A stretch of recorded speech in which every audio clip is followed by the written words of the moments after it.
Look good? My man.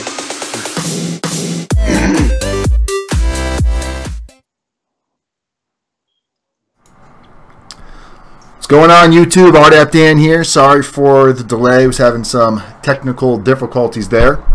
But hope you all are having a really good Monday so far. And for those of you, once you join us, let me know if you can hear the audio on both of us. But as you can see, we've got Mr. Wil Townsend. How you doing today, Wil? Yes. People, what's going on? So, Wil Townsend is one of our clients that. When did you first hear about our work, Wil? When did you find us? I'll tell you exactly. I heard about your work March 28th, 2017. So March 2017. So it's been a minute. So you've been hanging out with us for quite a few months. And I'm here to stay, baby. I'm here to stay. So I'm here to stay. Wil also happens to be one of our state clients, meaning he wasn't looking at federal prison, he was looking at state prison. So Wil, why don't you tell us a little bit about who you are, how you got into the situation you're in, what you did, and just kind of lead everybody up to what's going on. And guys, if you're in the room, let me know if you cannot hear Wil, and I'll make sure I adjust his audio. Thank you. Go ahead, Wil. Okay. Well, first, I've been inside of the community for the last 10 years. I'm an author. I have a radio show that soon Dan will be on when he gets to New York. I've done a lot of things for the community, and I used to work for a railroad company. And inside doing the railroad company, you get a lot of situations with a lot of passengers asking you for a hookup. And in doing so, this gentleman, who was my dentist, asked me for this hookup. Now, in the interim of doing so, I knew my job. I knew my job very well. So I denied it, declined and everything. After several months of him working on my, being a patient of his, I should say, he kept coming at me, asking me for different situations, and I kept denying. Give us a little bit of an explanation. And what do you mean he was looking for different things? Like, explain what it was they were looking for. Okay, pretty much when you ride on my train, you're traveling. You have to have a monthly, or you have to have tickets. And in doing so, this gentleman was traveling on the railroad for 25 years or so, and in an interim, he will befriend a lot of the conductors. And being friends comes with a lot of different perks, I guess. So what he did, he asked me for a favor. Now, mind you, I've been his dentist. I mean, he's been my dentist, since 2010. We've never ever had any type of real solid conversation at all. He never really looked at my teeth. It was always his assistant that looked at my teeth. And 2015, he decided to come in. And as he came in, he decided to make small talk, about people on the railroad, about the relationships I had with people on the railroad, and also the condition of the railroad. Like, hey, this train derailed today. This train stopped so much, it just destroyed everything in Penn Station today. A little regular small conversation.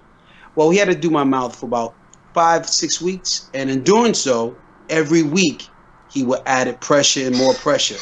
What I mean by pressure is the fact that he would say, hey, listen, do you know so-and-so? Oh, yeah, you do know so. Oh, really? Okay, yeah, him and I, we played in the same band together. Or him and I went to his retirement party. He pretty much laid out his relationship with all these different conductors. I didn't know what it was for. I thought it was really small talk. I really looked at it as just small talk until, to get me out of there. So as we continue these conversations, he then went on, I think I had like maybe 3 weeks left. And then he went on to talk seriously about what he really wanted to talk about. And that was, could I hook him up with some tickets? Now, the ticket situation happens like this. Once you get a ride, you give me the ticket, I punch it. Once I punch it, cancel it out, it's already done. It's garbage, right? So his thing was, he didn't want me to punch out any tickets. He wanted me to give him tickets that were unpunched.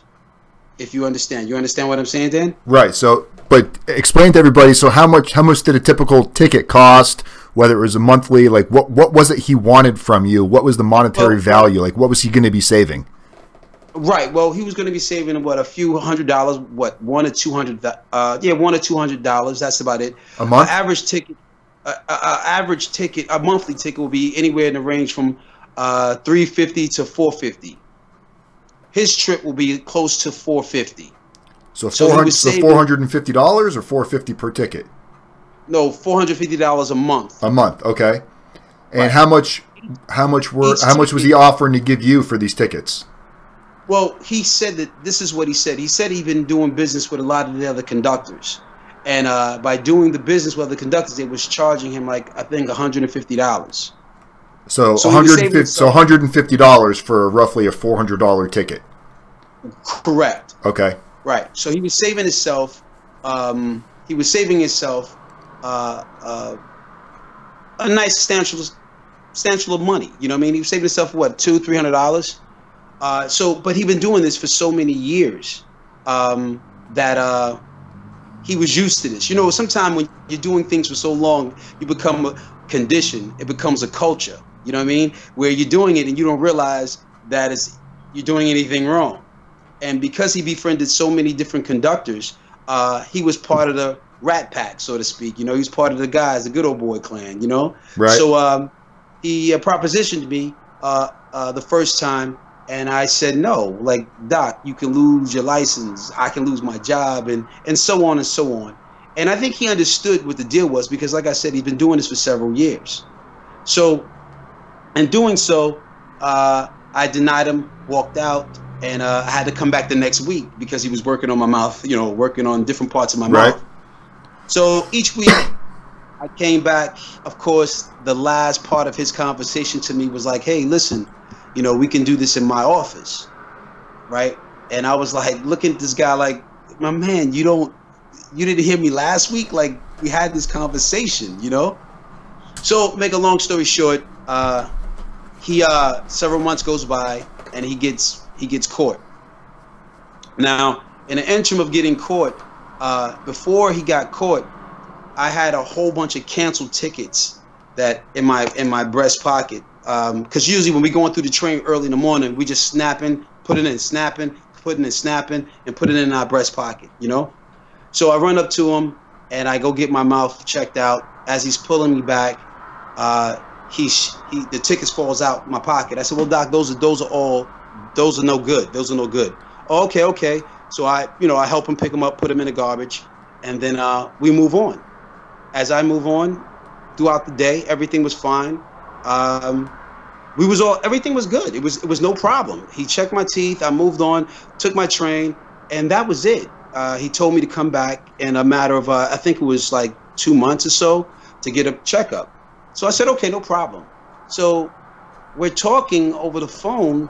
Months go by, and we're talking over the phone. And he's telling me things like, Will, something's wrong with these tickets. So my first reaction was like, what? Like, what are you talking about? And he goes, something's wrong with these tickets. And I'm like, what happened? And then you could hear the panic in his voice. So he's going through the whole spiel about how he got pulled off the train and, you know, all these different things. And at that time, I saw my dentist. I saw that he was very concerned. He seemed to be very panicking on the phone.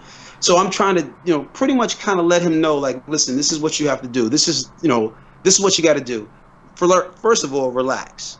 You know, he was really overwhelmed with fear.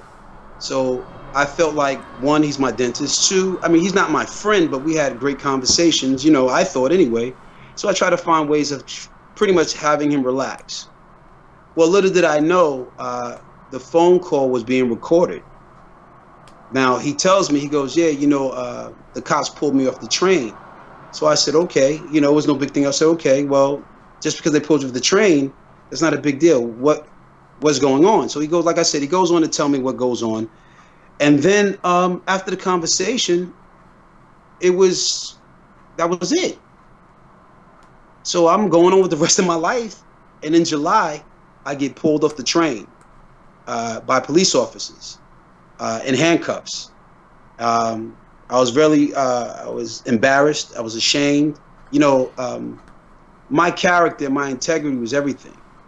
And so I was trying to figure out, the only thing that hit me was they got the wrong guy. You know what I mean? Like, they got the wrong guy. I don't know what's going on. They got the wrong guy. Whatever it is, they got the wrong guy. And so they get me down to yeah, I'm sorry. No, I was just, what were they charging you with then? What did they tell you they were arresting you for? Well, they didn't say what they were arresting me for. They just kind of took me down and handcuffed me to this bench and took off my shoelaces and my belt. And I was in Wonderland. I'm like, what was going on?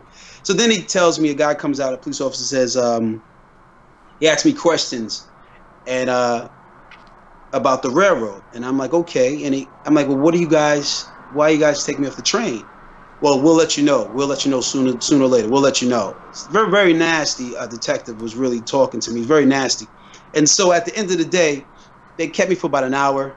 And then he tells me what the deal was. It was unlawful taking and it was theft. And I was just like, what? I was so how you say, just taken back, because I'm trying to figure out why. You know what I mean? Like, I didn't have anything. I'm like, what unlawful taking? What are you talking about? So then he goes, well, you want to answer some questions. But at that time, I understood that anything that I said can be used against me. So I said, you know what? I tell you what, I want to see a lawyer. And I think from what I understand through several lawyers that I've spoken to, they told me that was the best thing I could have done. So I called for a lawyer. They released me within, they held me for like detained me for about, I would say about an hour and 15 minutes. And then I was let go. I acquired a lawyer. And then the lawyer and I started to proceed on the case. And then I found out that they were giving me a 3rd-degree theft, 3rd-degree unlawful taking, and then they hit me with a 2nd-degree official misconduct because I was actually conductor, and they looked at it like I worked for the state. Now, so because of your position, they were hitting you a little bit harder. Right. From what I understood, my company was privately owned, but here nor there, it didn't matter. This is what they hit me with, right? So now, me not knowing too much about the degrees and the counts and everything, so as I spoke to my lawyer, he was telling me that the 2nd degree was the most severe. That was the big one. Severe. That was the big one. So we go on to fight, and as we went on to fight, you're my lawyer. You know better than anything, Dan. My lawyer tells me pretty much what I want to do. So I said, I want to fight this. So he goes, okay, no problem. As we go to court, you know, a lot of postponement, a lot of cancellations and stuff, going back and forth for the first year. And then the 2nd year was the grittiness. That's when it started to hit the road. You know, the rubber started to hit the road, so to speak. And so he charged me. He goes, all right, we go to trial. We're going to $25,000. So I said, $25,000? Like, what are you mad? Like, we're talking at the end of the day, we're talking about tickets here. You know what I mean? And he was like, well, this is what the trial is going to cost you. So I get up the money, and we go through from last October, starting in February, we started going to court. We went to several court dates. Of course, you get the postponements, cancellations. When I got to February, the beginning of March, if I'm not mistaken, it got pretty serious. It was kind of dark, real bleak for me, and my lawyer, I'm like, listen, we still going to trial. Let's go to trial. And he was like, well, Will, I don't know, because, you know, they have you on tape. And I'm like, well, they don't have me on tape saying anything. Like, I gave them tickets. I'm going to replenish some more tickets. I'm going to give you back your money. Matter of fact, the guy that they interviewed, the guy, I don't even know what you want to call him, the dentist, he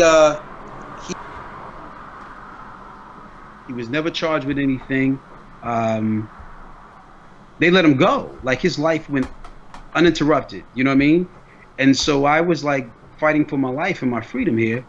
And they were saying, because of the conversation that I had with the doctor, that the court will pretty much file me guilty.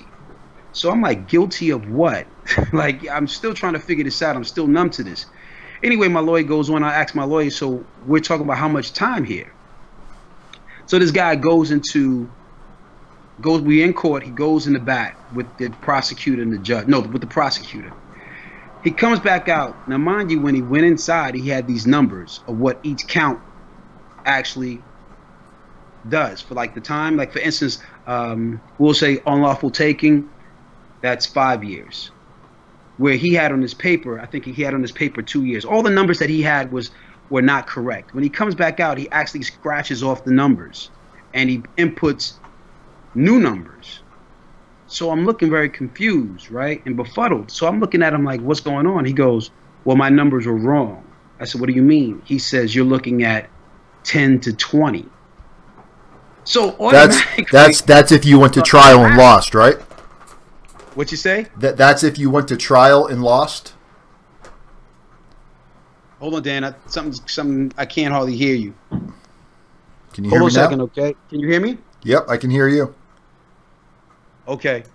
I can't really hear you that much. Can you hear me now? I mean, I can hear you, but you're really, really low. But if you can hear me, I'll send. Can you hear me? Yeah, I was just asking you if the amount of time you were looking at was if you went to trial. If I went to trial, correct. Yeah, I was looking at 10 to 20. Okay. They were charging me. It was five years for unlawful taking, 5 years for theft, and you get 10 years for second-degree official misconduct. And what was the plea that was on the table that they were offering you? Well, what was on the table was 1 year. You get 365. You get 1 year. That was mandatory, 1 year. And he offered that from the very beginning. But I just thought that was unfair because the situation wasn't what they were making it out to be. You understand what I'm saying? So I wanted to go to trial, and as time went on, my lawyer started to break down, and he started to tell me that, I remember him actually telling me it would be a mistake. And I'm like, what? It would be a mistake? He goes, yes, it will be a mistake. So I said, why would it be a mistake? Like, I couldn't understand why it would be a mistake to fight for my freedom. And I think he was afraid that if I was to lose, I was looking at a big number. And mind you, keep in mind, I've never ever been in trouble before. I've never, I might have had a parking ticket. That might have been the most. And I was very confused. I was not confident in my lawyer anyway. I think, Dan, you knew that from day one when you and I started to talk. I wasn't confident in him. And I don't think he really wanted to fight. I think he really wanted to kind of get the money and just move on to the next client. But like, again, I could be wrong. I'm just telling you how I felt. All right, so I'm gonna bring everybody up to speed a little bit because I had a couple of people asking questions in the room, and I know you can't see the comments. So basically, what's going on is he was a conductor of a train. He had a dentist that was basically asking for monthly tickets at a discounted price, which he refused to give him. The doctor ended up getting a bunch of tickets that were already used and attempted to use those tickets. Once the doctor got in trouble for trying to use those tickets, he told the agency who it was where he got the tickets, even though they were already used. So Wil ended up getting charged with a few different charges because of his position and using his power, his position of power, to allow others to benefit from it. That's where these charges came from, and he was looking at anywhere from 10 to 20 years once all of the charges were added up. And at this point, he decided to take a plea that they offered him because the plea was for 1 year of jail time, 1 year of prison versus the amount of time that he was actually going to be looking at. This is when but keep in mind. Go ahead. Keep in mind what to say. This dentist.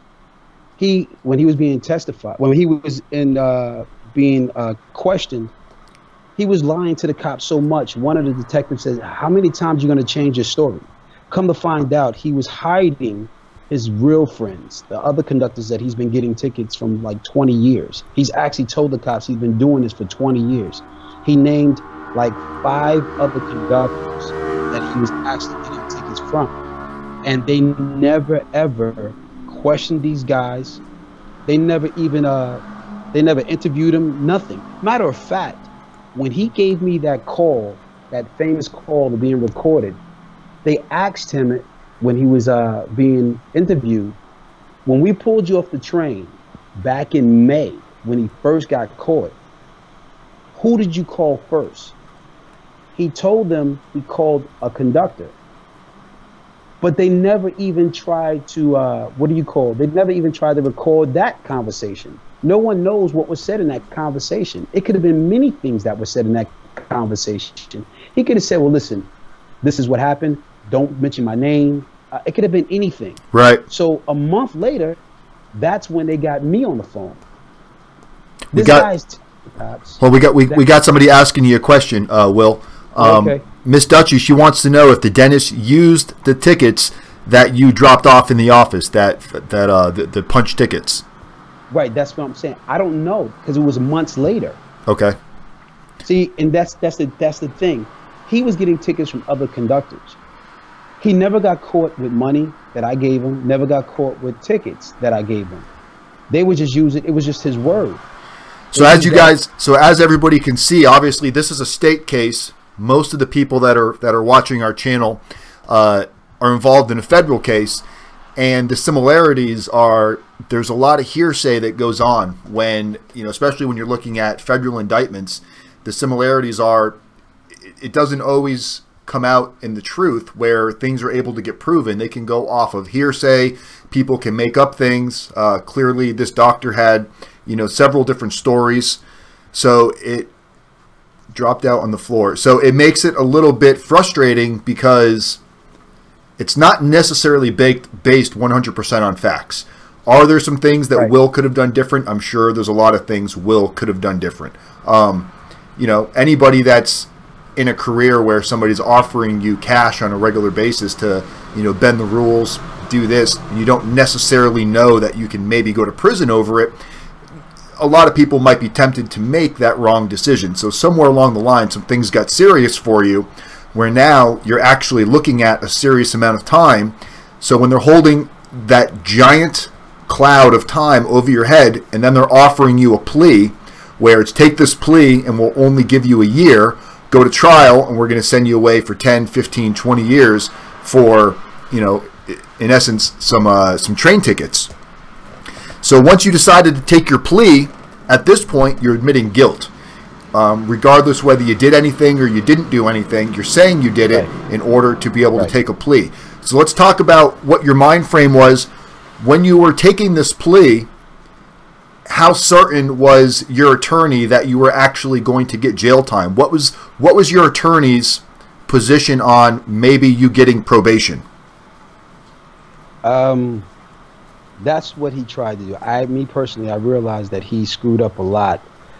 The first few months after all of this is going down, he told me to apply for PTI.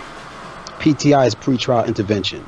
In other states, it may be called something else, but pretty much how that works is that you'll be in a program for 6 months, and then if they'll let you, we call it in here, we let you ride for another 6 months, which makes a year. And if you're not into any trouble, what they will allow you to do is to expunge any issues that you may have during the courts. But you didn't qualify for that, did you? No, to be honest with you, they wanted to give it to me. The interviewer thought I would be a great candidate for that. But see, this program is given to the prosecutors. The prosecutor gives these programs. So he said, no, by no shot am I going to allow Wil Townsend to get into this program. I personally believe that was we shot our load, so to speak, too early. Because now, this is what I was thinking. By my attorney telling me to go down there to get that, now it puts out there that maybe I'm guilty, and then I'm trying to find an easy way out. So we never left anything on the table to negotiate at the end of the day. You follow what I'm saying? Was probation ever an option? No, it was never an option. So what was the prosecution after? The prosecutor was after 1 year. Plead guilty and you still get 1 year. And did you ask your attorney, is probation a possibility? Yes, and he said no. He said he went to him several times, and you know, he would not bend. I think he wouldn't bend because I don't think my attorney approached it the right way. I personally don't believe my attorney, he was confident in going to trial. That's my personal opinion. So then let's talk about that a little bit. So now you're being told by your attorney that you're not going to get probation. You're being told by basically the prosecutor saying there's no option on the table other than, you know, I want you to serve the 1 year in jail, right, or in prison.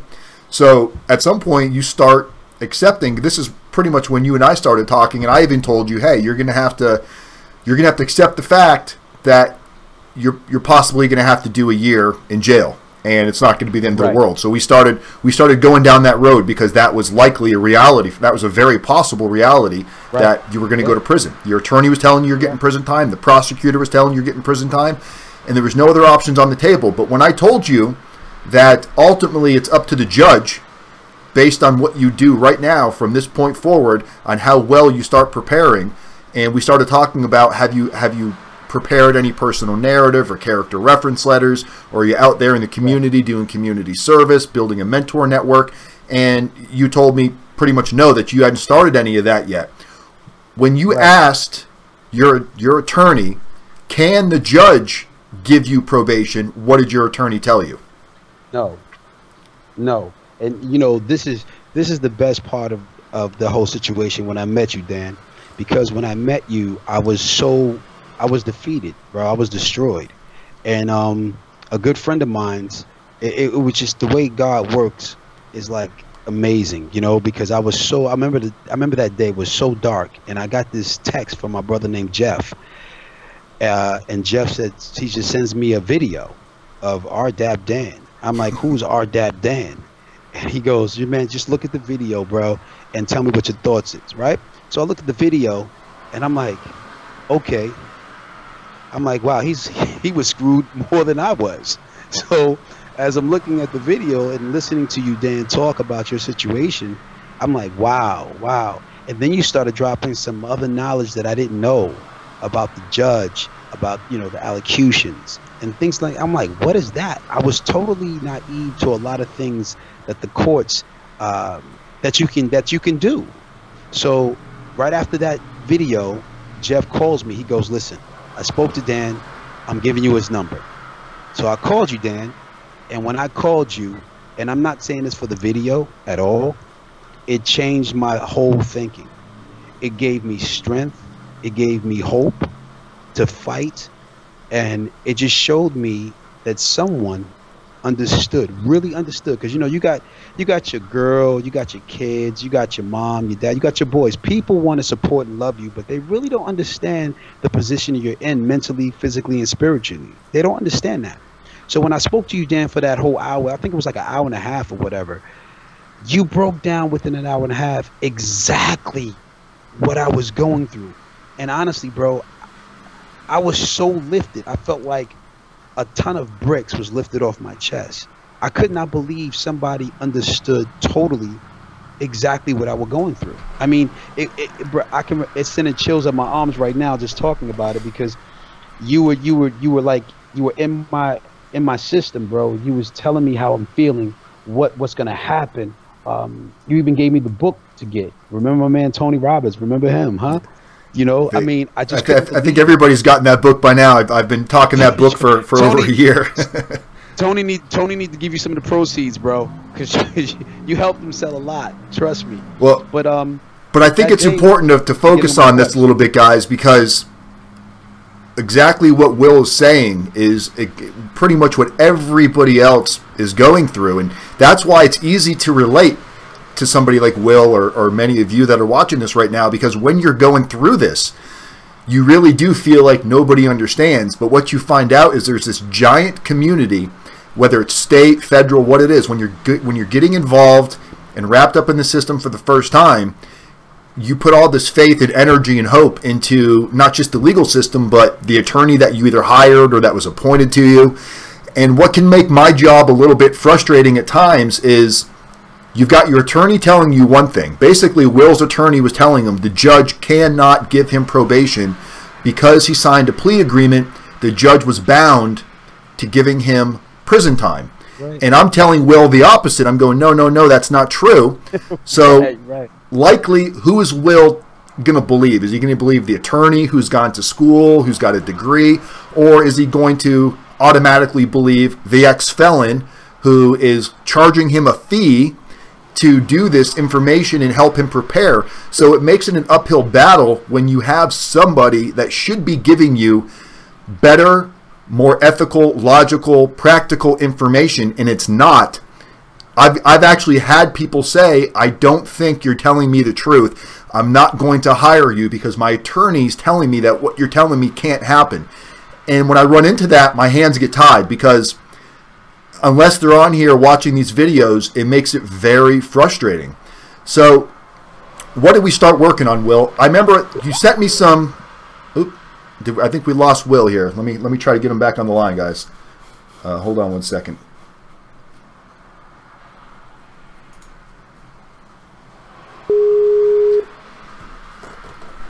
Of course, right when it gets good, right?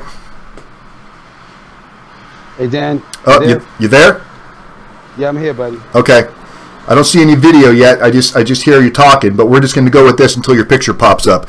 So there you go. Oh, there you go. Okay. So before you sent me your personal narrative, you'd sent me your character reference letters. And do you remember when you sent me your first batch of character reference letters? Yeah, I do. And let me ask you a question. Do you think if you had submitted those character reference letters, do you think you would have ended up with probation?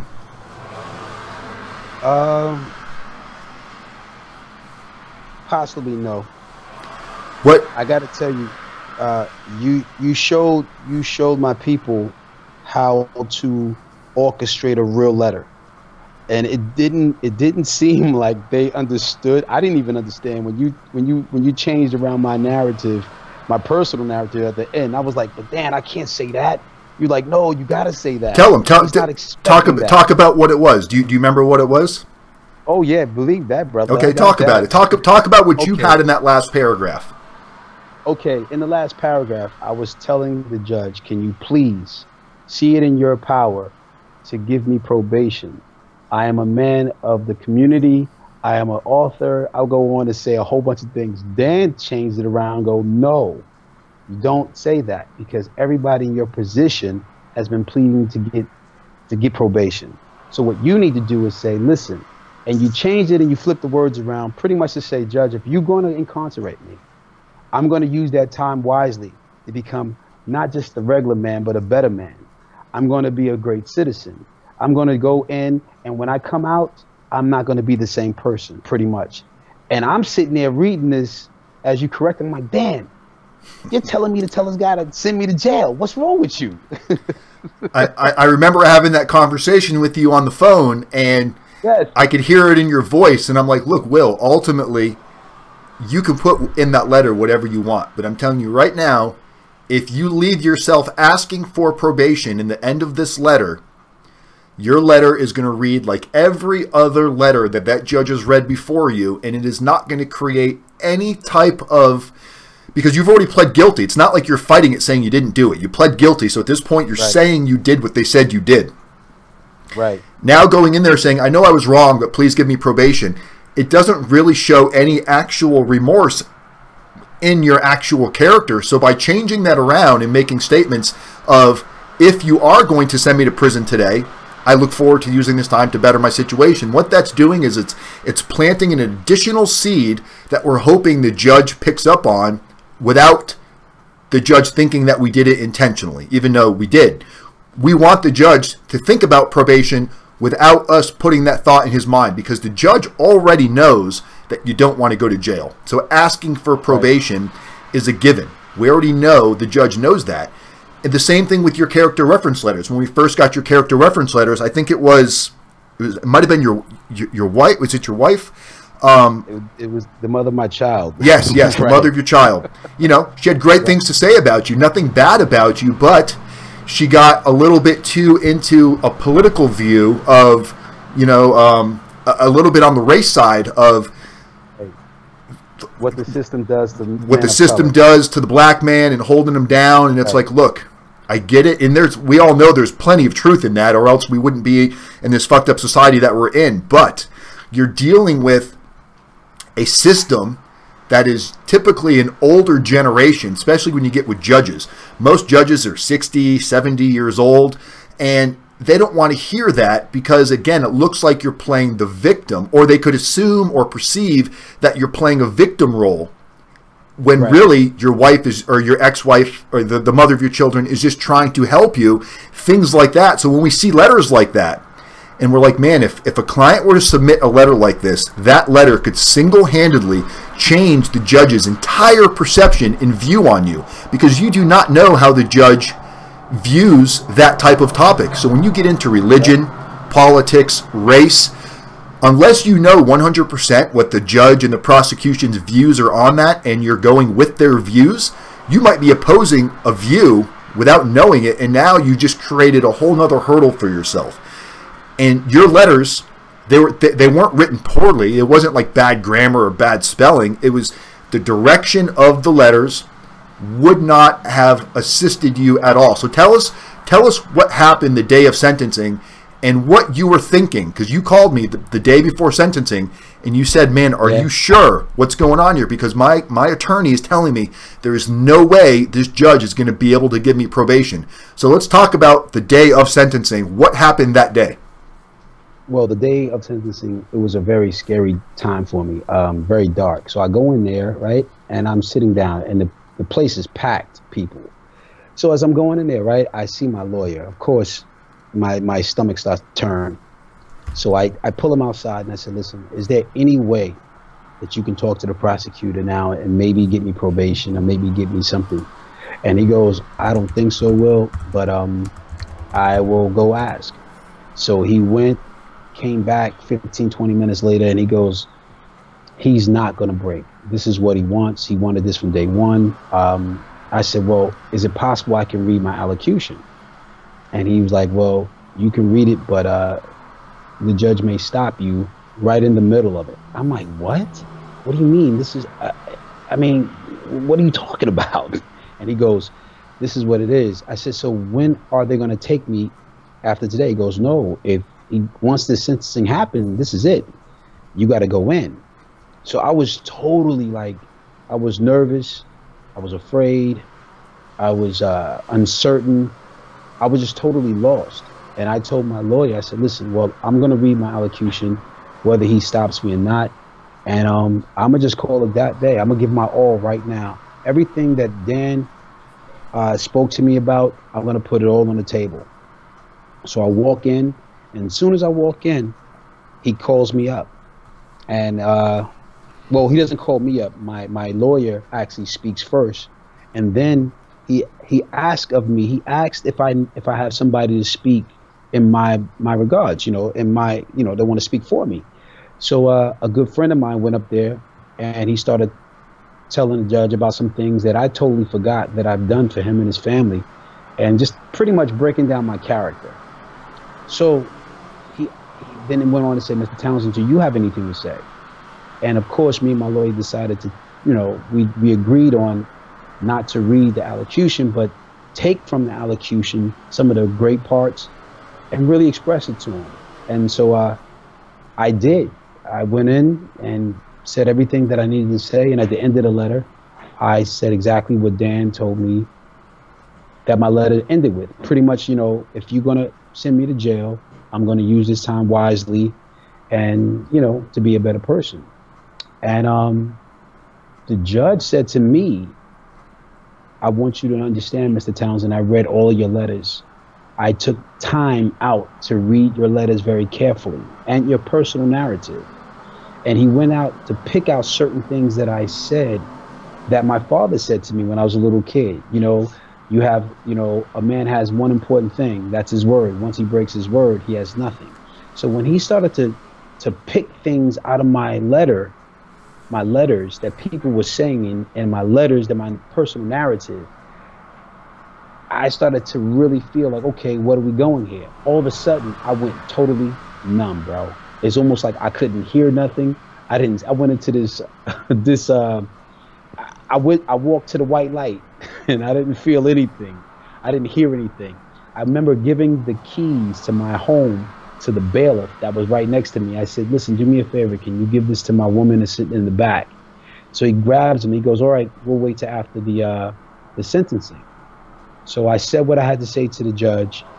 I stayed close to the script of the narrative of what Dan helped me write.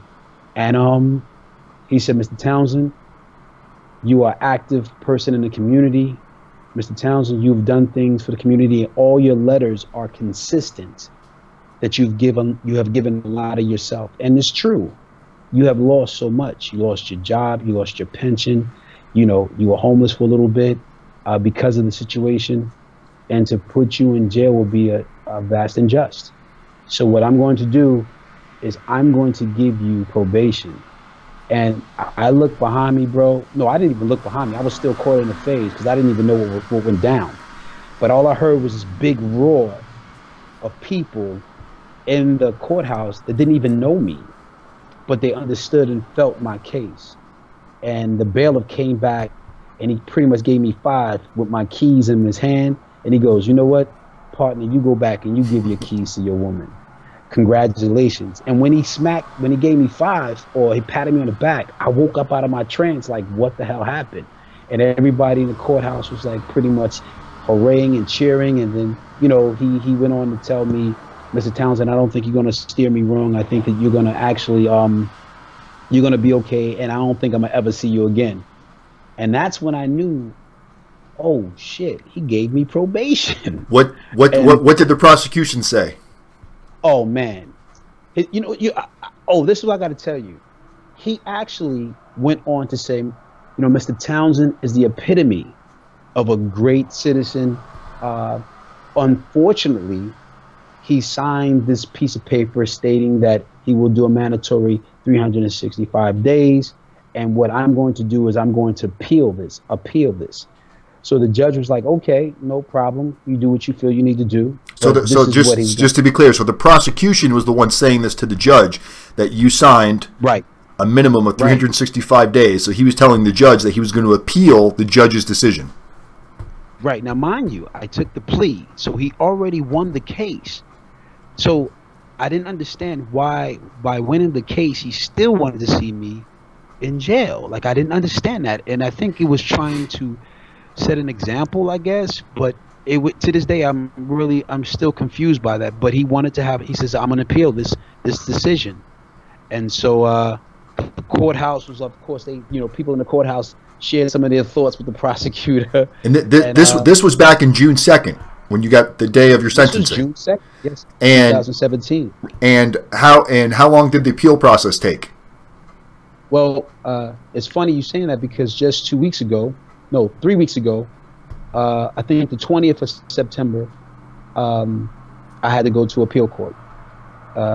So I went to appeal court, and it was very odd because I was trying to figure out at the end of it why even have me there, because it went like this.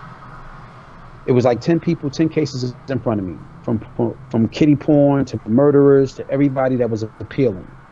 It goes like this. The prosecutor comes up, he explains for 2 to 3 minutes. Then the defense comes up, they explains for another 10 minutes or whatever. And then that's it. The whole process is like 8 minutes, the most. And then they on to the next case. I had 2 appeal court judges, so they go one to the other. You have any questions? No? Okay, on to the next case. So it was very, very quickly. And then I thought I was going to go there to say something, and my lawyer goes, no, this is it. And then we had to wait. And just last Monday, I got the sign from my lawyer that they ruled in favor of me. That this is all over. The judgment was it was for me. But you know what? I've come to realize that a lot of people said once a judge make a decision, it's very hard to appeal it, to overturn it. you know, So overturn. Excuse me. So how much probation did they end up giving you? A year. So instead of getting prison time, you got the year of probation, and only 1 year probation. And I had to do in community service. I had to do community service. Okay. 130 hours. I've still got the text messages you sent me on June 2nd. It said, "Hey Dan, on my way to court. Wish me luck. My girl has your number and will call you if anything happens today." We replied back, "Good luck, man. We're praying for you." And then that was at 6:30 in the morning my time. At 11 in the morning, I got a message from you. "Hey Dan, I got probation. Going to work, but I'll tell you about it tonight. I'll call you." Those letters and what you told me freaking worked. You know, and of course we love hearing that, and it's not every client doesn't get to experience this. Yeah. We do have clients. We've got another client that's in a exactly the same situation as you, except he's a federal client. The judge refused to sentence him to prison, and he postponed it for 60 days, and he's going to come back in 60 days and give his final verdict. But it's a similar situation to where the prosecution was not happy, and the prosecution is appealing it, just like in your situation. And I think what's important for people to take from this video, and I know this was a long video, guys, but it's when you have somebody that went through the system like this and was able to come out the other side, even though he still got found guilty, lost his job, lost his pension, you know, a win is still a loss in a lot of ways because it still restarts your entire life. But if you just lay down and go through the motions and are not willing to fight and put in effort, work on your personal narratives, work on your character reference letters, maintain a job, maintain community service, maintain a positive mentor network, that day at sentencing, if you don't give the judge something to go off of, if he would have turned in his letters, which they weren't bad letters, but you had the mother of his child saying one thing, you had Will saying something else.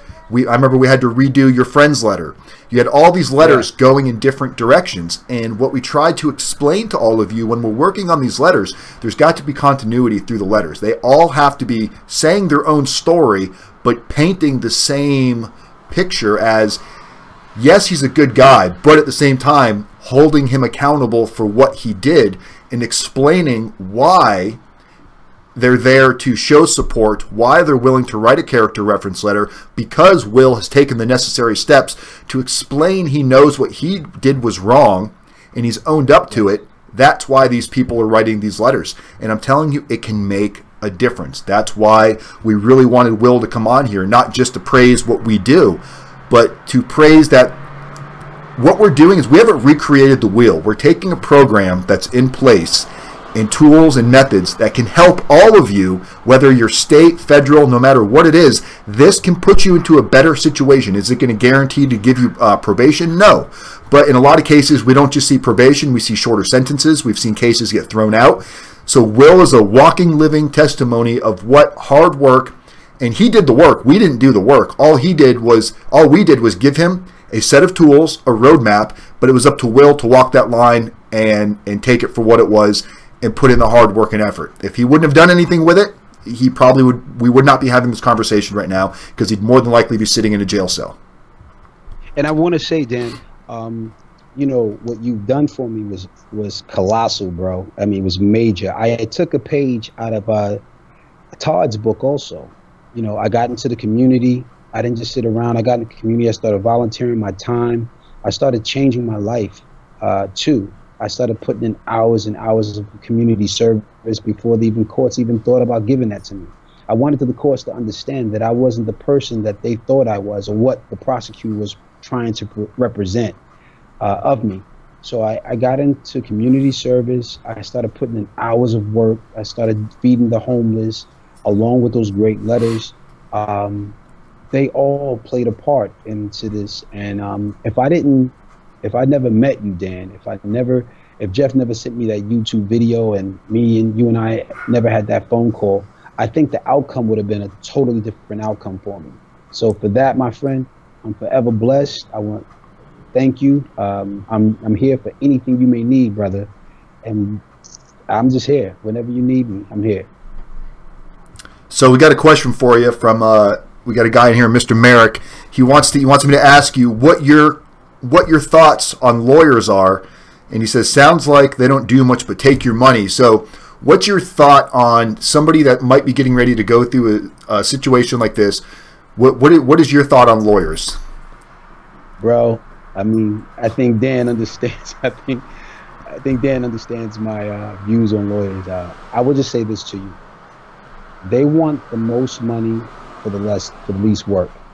You have to jump into your own case. You have to really dissect it, get involved, look at videos, read transcripts. You got to go to the library and look through as much work as possible. Because honestly, man, it's true. You know, this guy that was my lawyer, he was referred to me by a good friend of mine, and they actually worked together. And I don't think he looked at it like that. I mean, I have my own thoughts about him, you know.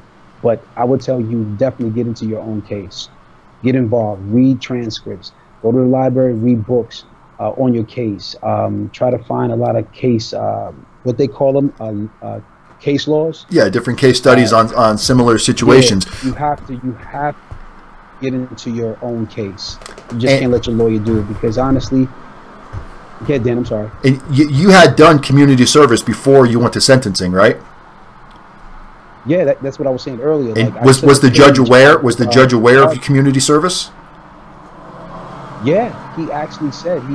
You know, it's funny, when the prosecutor wanted to have an appeal, he was really appealing that the judge didn't have the right to overturn the rule, the decision.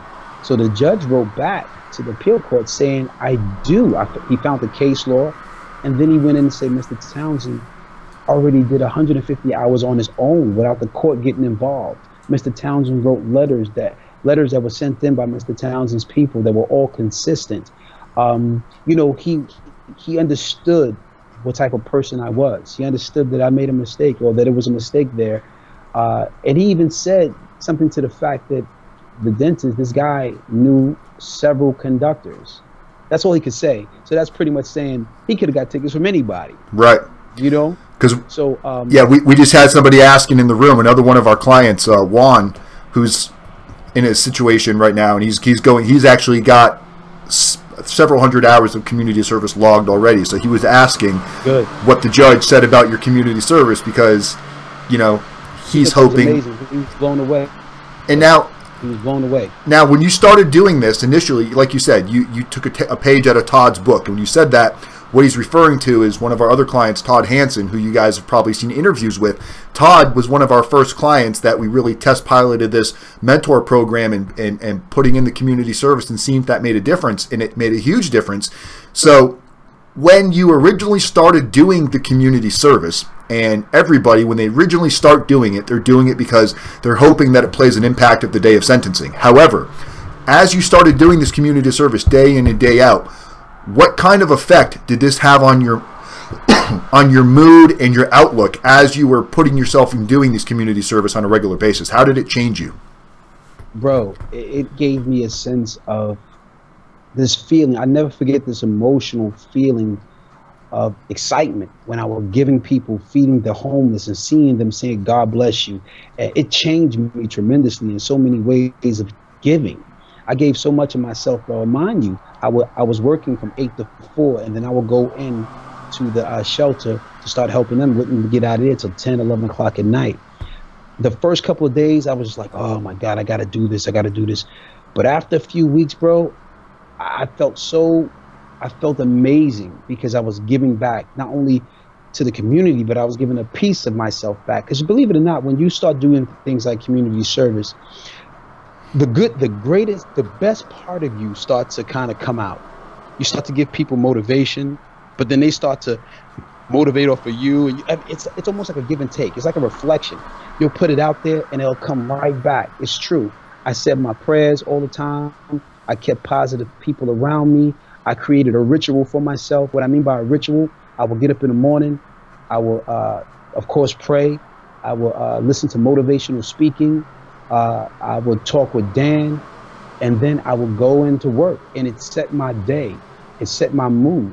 And then right after my work, I would go into giving food, feeding the homeless, and doing things in the shelter. It made me a better person. And in this interim of going through everything that I went through, believe it or not, it made me a much stronger person. A much stronger person. I think it's really important for those of you that are watching right now to take a second and ask yourself, you know, when you're in the shit like this, when you're getting ready to possibly look at federal prison time or state prison time, and people are telling you, hey, you should go start doing community service, or you should start going to church, or you should start doing all these different things. A lot of the times what happens is you run this self-defeating thought through your mind, and you'll start making statements like, well, if I do that, the judge is going to think I'm just doing that because I don't want to go to jail. Or if all of a sudden I start going to church, I'm only doing it because, you know, God's not really going to hear me if I'm doing it just for these selfish reasons. But what you don't realize is it doesn't matter what brought you to this point. It doesn't matter what started, what got you to start going to community service, or what got you to start going to church, because the reason you're there starts to change. You start to enjoy it. You start to feel better. And it took something this rough in life to get you to jump into that side of the world. And now it's a part of who you are. It's redefining the type of person you are. And that's what we try to explain to you guys is this isn't just about shortening your sentence or getting you time off or not going to prison. It's about redefining who you are. So at the end of this, regardless if the end is before prison, after prison, if you don't go to prison, the end is what type of person are you at the end? Because if you don't learn anything from this, there's a good chance that you could continue to make these type of poorly thought up decisions later on in life. And Wil has been a great testament, just like several other clients. Juan Carlos, you're another one of them that was a little bit hard to get wound up and get going in the right direction. But once you start going in this direction, you start to feel the impact of what it makes. So, Wil, I can't thank you enough for joining us. So, yeah, just to wrap it up, in case anybody's not paying attention, Wil did not get a prison sentence. He was given probation instead. He thought for sure he was getting prison. His attorney told him 100% you're going to jail. The prosecutor said 100% you're going to jail. And because of Wil's hard work and not willing to just accept that, kept fighting, and the judge saw the effort, and the judge gave him probation and pissed off everybody else, which who cares? But that's that's the end result, is you're a product of the effort and the work that you put in. You didn't lay down and go, you know what, they're just going to beat up on the black man. You know, you didn't take that thought of it just going, it is what it is. You know, and you're a testament to say, hey man, I'm just like anybody else. I put in the work, white, black, brown, whatever it was. I put in the work, and the benefit paid off. So, and let's be honest too, Dan. You helped me with a big part of it, bro. I mean, you sparked my engine, man. Like I said, I was sitting around my house dead, bro. And when that first conversation we had, that just sparked me, man. That got me up. That got me to read that book. That got me to walk. That got me to go to work. Bro, you did a lot more than just writing the narratives and the letters. Dan was my motivational speaker. He was the stone. He was that jump start, you know what I mean, to get that car going. So I got to thank you, man. You and Shelly Shell. Shelly, yeah, I want to say thank you, man. Tell us a thank you, man. Your whole team is, man, listen, bro. I'm going to have a drink on you guys, okay? Is that okay? Well, we'll be there in New York soon enough when I come up there to see my kids. My daughter graduates this year, so I'll be in New York at some point. Listen, and when you come up here, dinner's on me. You, Shelly, the kids, okay? I promise you that. Oh, we're an expensive group, so man, be ready. But yeah, guys, so I appreciate everybody for joining us today. Scott, Juan, all you guys that are in the room, Robert, Source Irrelevant. You know, we had a good 10-15 people join us. I apologize, guys, for the earlier time. Wil's got some things he's got to do a little bit later, so we jump started this a little early today. So remember, if you have not text the word YouTube to 35074, you're not on our text messaging notification, where if you had, you would have known we were going live a little bit earlier because we sent out the message when I was getting ready to go.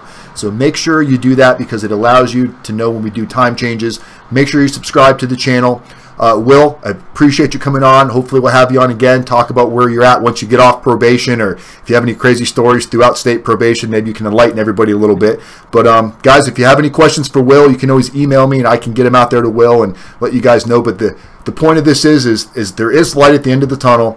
You got to go down swinging. You might still end up going to prison, but at least you're not going to be laying in your bunk at some point wondering, what if I had done things differently? So Wil left it out on the line, and for him, it had a happy ending, guys. Probation's about as good as it gets in a situation like this. Can I say one last thing, Dan? Absolutely. When I asked you, remember, I don't know if you remember this conversation, I said, Dan, man, what I'm going to do, man, when I get out, bro? You know, like my job. And you said, Will, you can always get another job. Right? Remember that? Yep. Okay, I'm going to say this to everybody. When you get knocked down, try to land on your back. Because if you can look up, you can get up. Never stop fighting. There you go. Amen, brother. All right, guys, we will see you Wednesday. Wednesday at 5:30 p.m. Pacific time. We're going to be doing, it's Wednesday's night, ladies' night. We are going to have a lady by the name of Susan Winehandle, who no longer works for, she worked for the RRC, basically the halfway house here in Spokane. She was in charge of helping people getting jobs, running classes. So she's going to give us a little bit of her side of what women can do to prepare to enter into the halfway house to reintegrate back into society. So make sure you join us Wednesday. We're going to have Susan Winehandle live for about an hour, giving us some great tips on what you ladies can be doing out there to prepare for reentry into society. Guys, have an amazing day. I'll see you Wednesday. Love every single one of you. As always, keep it real. People helping people. Community is method every single day. Later, guys.